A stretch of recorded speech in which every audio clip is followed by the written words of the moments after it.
సాధారణంగా ఎవరైనా సరే ఒక మనిషి కాస్త క్షీణించినప్పుడో లేకపోతే ఆరోగ్య సమస్యలు బాగోలేనప్పుడు ఏదైనా ఒక ఫోటో బయటకు వస్తే సోషల్ మీడియాలో కావచ్చు ఎవరైనా కావచ్చు కాస్త సానుభూతి వ్యక్తపరుస్తారు వాళ్ళ పట్ల.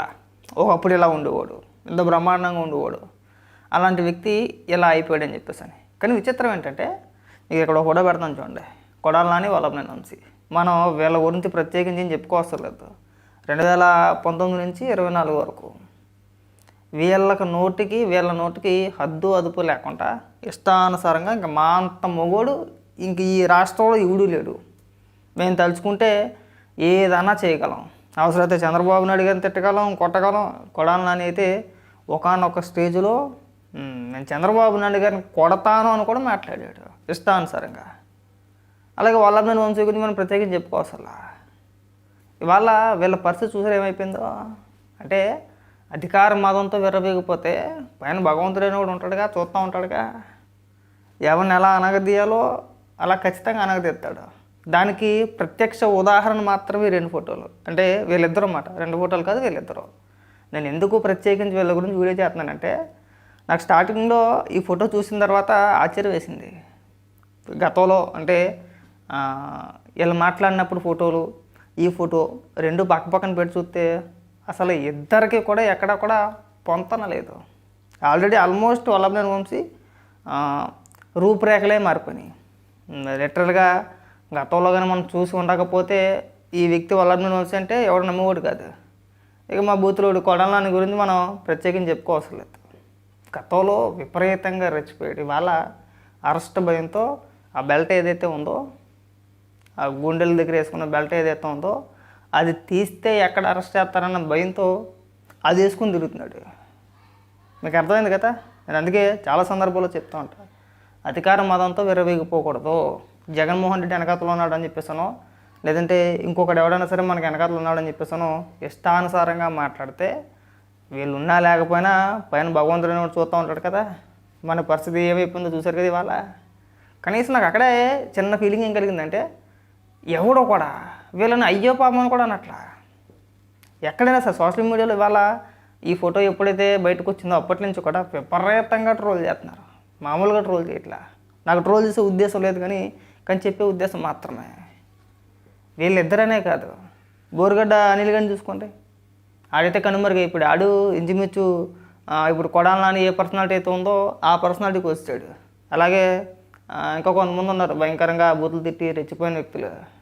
వీళ్ళందరూ కూడా జగన్మోహన్ రెడ్డి అన్నదానాలు చూసుకొని రెచ్చిపోయాడు. ముఖ్యంగా జగన్మోహన్ రెడ్డి ప్రోత్సహించాడు వీళ్ళందరూ కూడా. మీకేం కాదు, మీ వెనకాతలు మేము ఉన్నాం, మీ ఇష్టానుసారంగా బూతులు తిట్టానని చెప్పేసి చంద్రబాబు నాయుడు గారిని తిట్టడానికి కొడాలి నాని వల్లభనేని వంశీ, అలాగే పవన్ కళ్యాణ్ గారిని తిట్టడానికి అంబటి రాంబాబు, పేరు నాని, ముఖ్యంగా పోసాని కృష్ణమురళి కదా.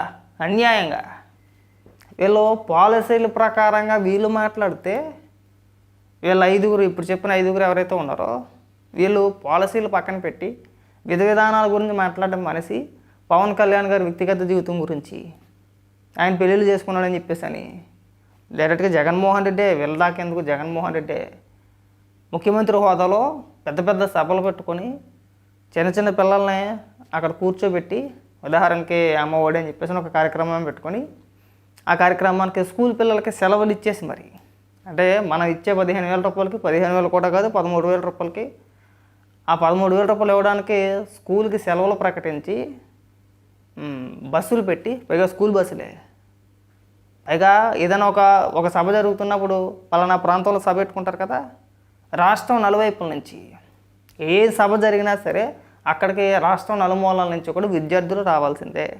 అక్కడ కూర్చోవాలి, కూర్చొని చిన్నపిల్లల చేత డ్యాన్స్ వేయించాలి. మామ జగన్ మామ సాంగులు ఇలాంటివి చాలా ఉన్నాయి. తర్వాత చిన్నపిల్లల చేత పొగిడించుకునే కార్యక్రమం ఉంటుంది. ఇవన్నీ బాగానే ఉంటాయి. వీటి తర్వాత స్టార్ట్ అవుతాయి. అప్పుడు కింద స్థాయి నాయకులు కానీ మొదలు పెడతారు. ఎవరిని? లోకేష్ గారిని తిట్టడం, చంద్రబాబు నాయుడు గారిని తిట్టడం, పవన్ కళ్యాణ్ గారిని తిట్టడం, పిల్లల ముందే, చిన్నపిల్లల ముందే. ఆ తర్వాత ఎమ్మెల్యేలు, మంత్రులు, వాళ్ళకైనా సోయి ఉంటుందంటే వాళ్ళకి కూడా సోయి ఉండదు. ఆ తర్వాత డైరెక్ట్గా జగన్మోహన్ రెడ్డి అనేక సందర్భాల్లో చిన్నపిల్లల ముందు పెళ్ళిళ్ళు, పిల్లలు, కార్లు మార్చినట్టు, టైర్లు మార్చినట్టు మారుతూ ఉంటాడని అనేక సందర్భాల్లో మాట్లాడాడు. ఇవన్నీ ఎందుకు చెప్పుకోతున్నానంటే, మనం ఎప్పుడైతే అహంకారంతో మనల్ని ఎవడు ఏమీ చేయలేలే అని విర్రవీగిపోతామో, అలా విర్రవీగిన ప్రతి ఒక్కడికి కూడా వీళ్ళిద్దరూ ఒక ఉదాహరణ అనమాట. వీళ్ళనే కాదు, ఆ పోసాని కృష్ణమురళిని కూడా మనం ఉదాహరణగా తీసుకోవచ్చు. మనం బూతులు తిట్టేస్తానో మనం ఎవడు ఏం చేయడం, అధికారం శాశ్వతం కాదు కదా, ఎవరికైనా సరే. అధికారం ఇవాళ మేము మళ్ళీ అధికారంలోకి వస్తే ఎరగదీసేస్తాం, పొడిసేస్తాం అని చెప్పేసి ఇందాక పేరునని కూడా మాట్లాడుతున్నాడు. మీరు ఎవరినో తెలిసా నాకు అర్థం కావట్లా.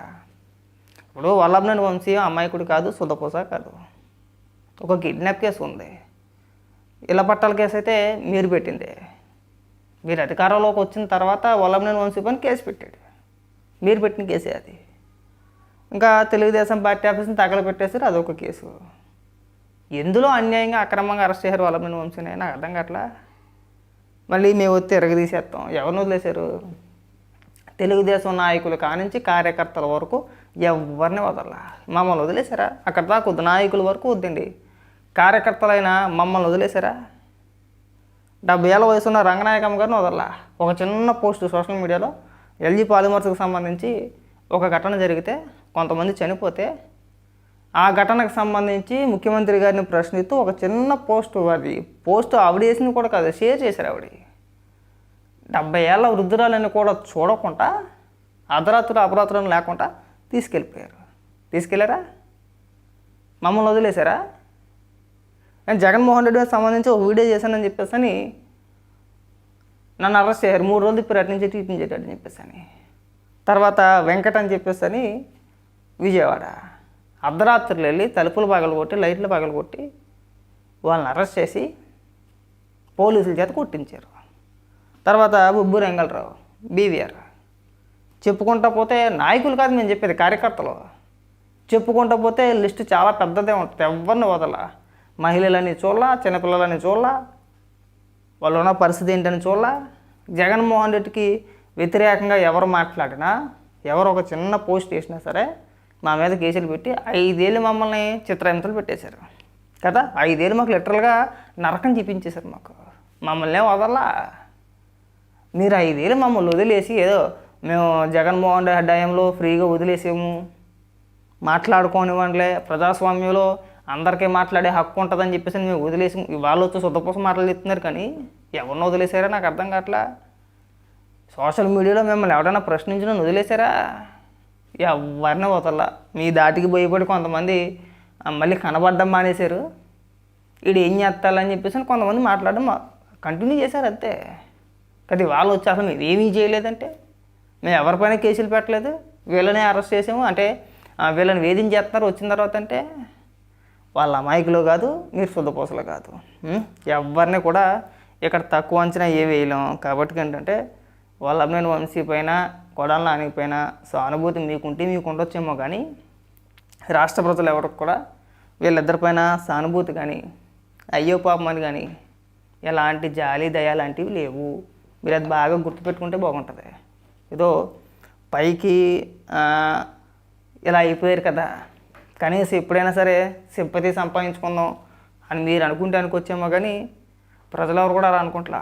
న్యూట్రల్ పేజీల్లో కూడా ట్రోల్ చేస్తున్నారు అలానే. అది బాగా గుర్తుపెట్టుకోండి. ఎవడైనా సరే వైసీపీని నమ్ముకొని, ముఖ్యంగా జగన్మోహన్ రెడ్డిని నమ్ముకొని ఇష్టానుసారంగా ఇప్పటికీ కూడా కొంతమంది మాట్లాడుతున్నారు.